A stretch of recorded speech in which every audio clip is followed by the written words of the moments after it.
So I was wondering, you guys have been doing this for a really long time. What has changed about your writing and recording process from when you first started doing this up until now?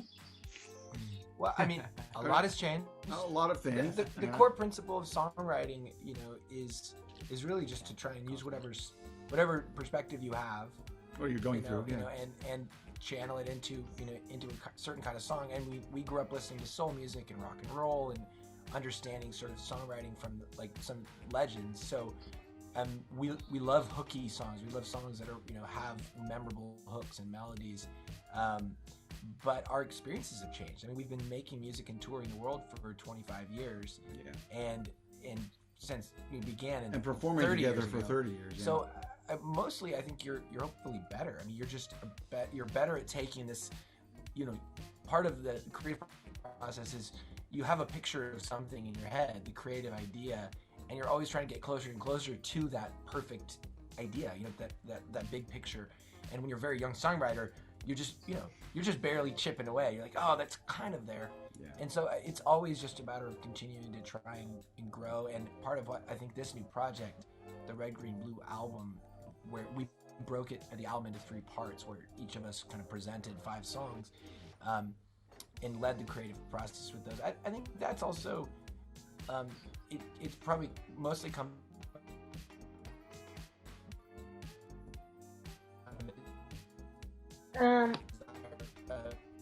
for continual growth and creative differently, learning to do things that are challenging, honestly.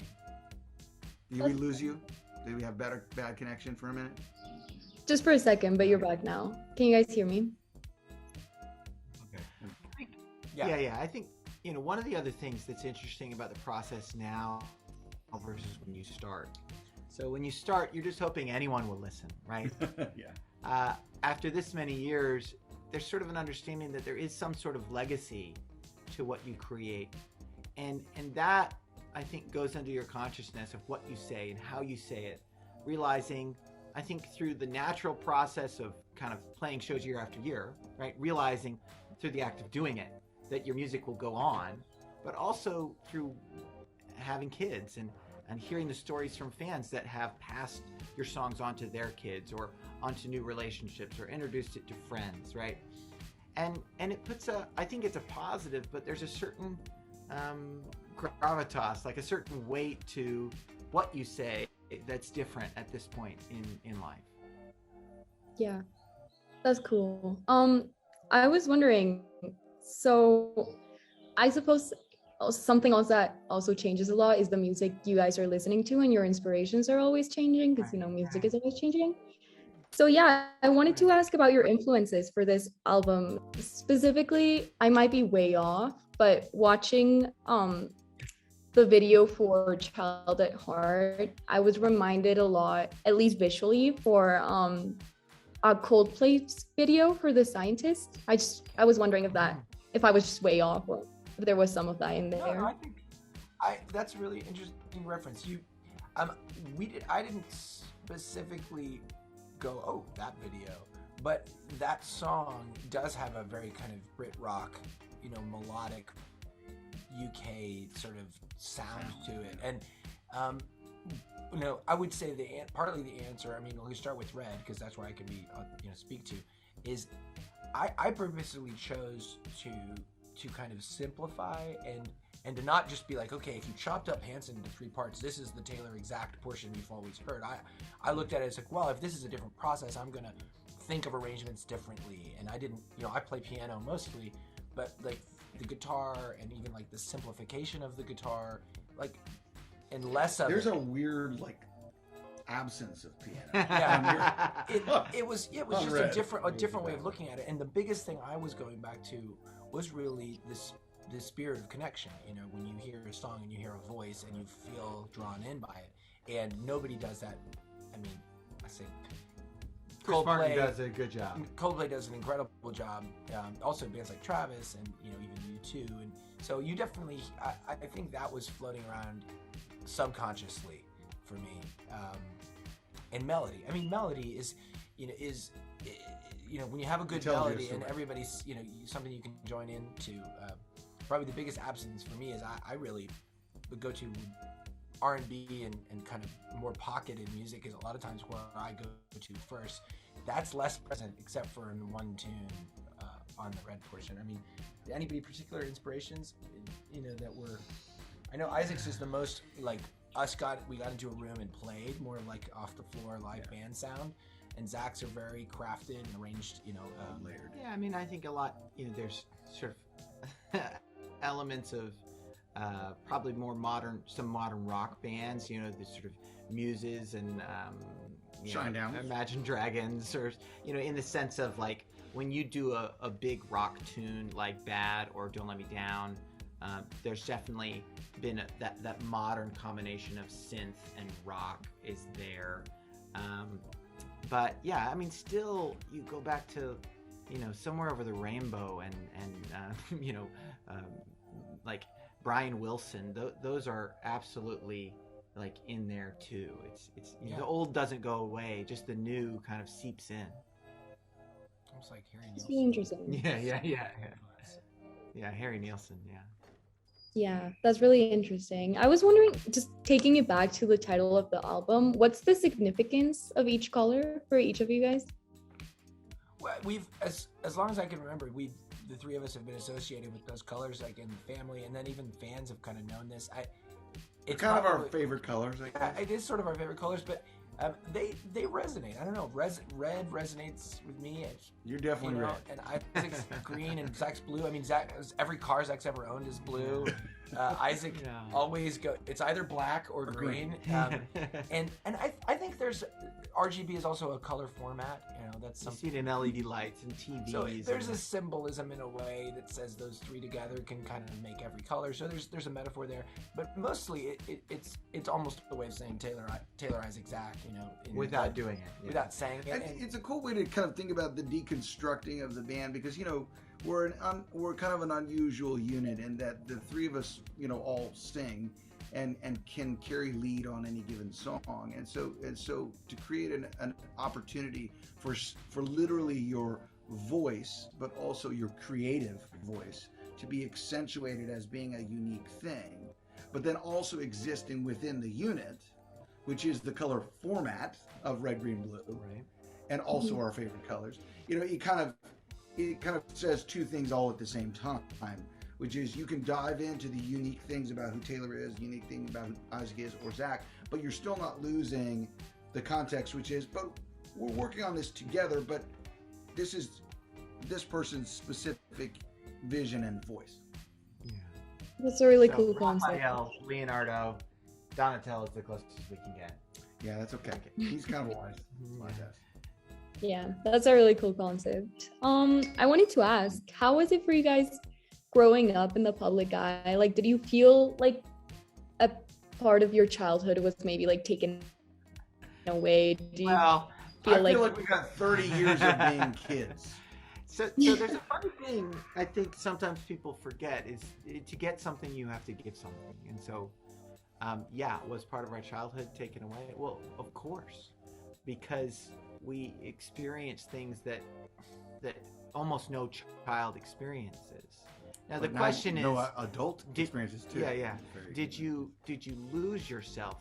I think what people really mean is, are they bitter, or do they regret that they exchanged one thing for another? And I think in our case the answer is no, because we all have our different versions. Obviously when I speak for everyone, that's a little presumptuous, but I think what we chose to get was that ability to share your life experience in a way that you define, right? And we're guys that go back to Oklahoma, right? We don't go to LA or New York or Nashville or Paris. We go back to Oklahoma because it's where we're from. Well, it's where we're from, but it's also the stage we've chosen to live on, right? Where you have a place that is authentically yours. Cosmic. And I think you hear that in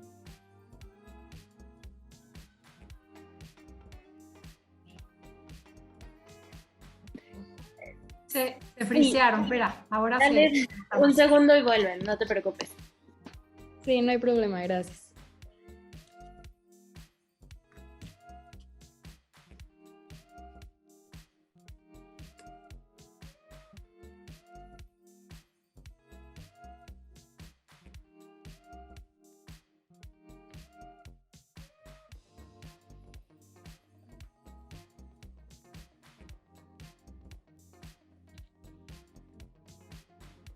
You're back. Uh, Hello. okay. Sorry, you lost right as I was saying this brilliant answer. No, we anyway, we've survived. I mean, no. I'll change course and just say you don't know what life you could have lived. You only know the one you've experienced and the one you just make the most of it. And we have been given an incredible experience in our lives, and it is a trade-off. You trade certain things. We definitely have had many amazing experiences as kids in our childhood that many other people never have. I feel like it's important to say one specific thing, which is I think the reason why we probably feel comfortable with where we come from, even though it hasn't been ideal in many cases, it's been very challenging in many cases. The thing that we always did and our parents encouraged us to do was to take a long view and to think about the decision you're making and think about whether or not you'll be happy with it later in life. Right. And do your best to think about the decision later and say, is this something I'm comfortable with? Is this something I feel good about? And that is not chasing popularity. That is not necessarily chasing money. That's chasing sanity. That's chasing some version Peace. of inner peace. And sanity, we're still chasing. Yeah, we're still chasing sanity. Stop. But I think that's probably I would advise people to look at it as much that way as they can, because at least you can sleep peacefully at night. That's good advice. And now looking at it sort of like now that you've all grown up and now that you all have families, like if your kids were to say that they want to take the same path in life as you do, would that be something that you like are wary of, or like would you be super supportive? Like, can we expect a family band or I don't know. I don't think you'll ever see Hanson 2, but I think there are a lot of creative people in our between the cousins, and they all have unique callings in their life. Somebody's gonna want to. I'm sure there will be some people. I mean, we've already seen there's some musicians in the cousins, but in any case, you just want them to chase something that they're passionate about and something that gives them life and energy that they love doing. And the problem with anybody choosing the career path you have is all the pitfalls. If they said I want to be a doctor, we'd be like, man, good luck. Hopefully you can provide. But if a doctor that has been a doctor, they'll be like, oh, these are the problems and these are the problems. So I think you just want your kids to have a happy life, to have a life that's fulfilling, to do things that they enjoy and that they feel purpose in. And music can definitely be that.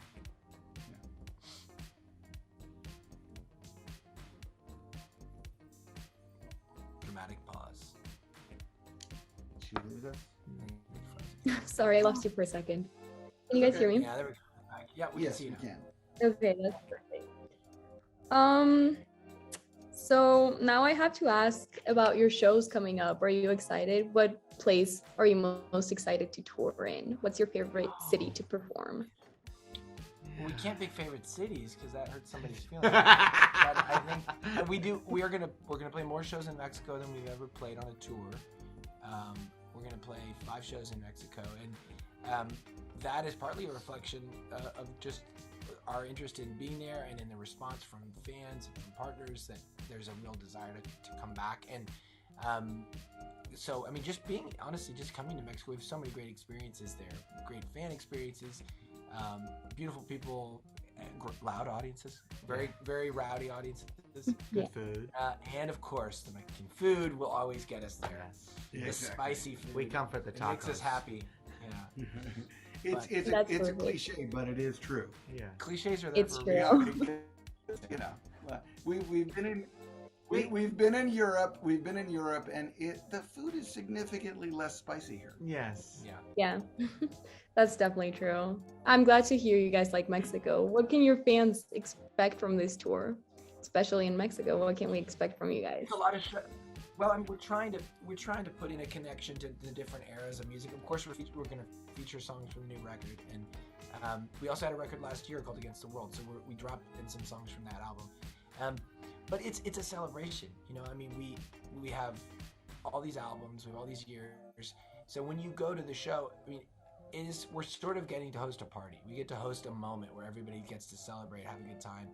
And so we do not shy away from the old songs, and because we feel like they're all part of the story. And it's fun to have everybody look out at the audience and everybody's singing every word. I mean, it's a really great thing to be a part of. Yeah. So you can expect us to touch on different eras.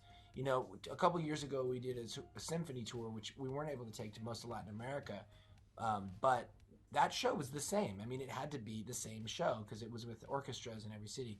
With this one, we have a structure, but no show is exactly the same, and we're just shifting songs around and adding songs, and people do solo songs, and so it's always changing, and fans can expect an energetic show. That sounds exciting. Thank you guys so much for your time. It's a great interview. It was great talking to you, and we hope to see you soon in Mexico. Perfect. Thank you. Look forward to it. Thank you.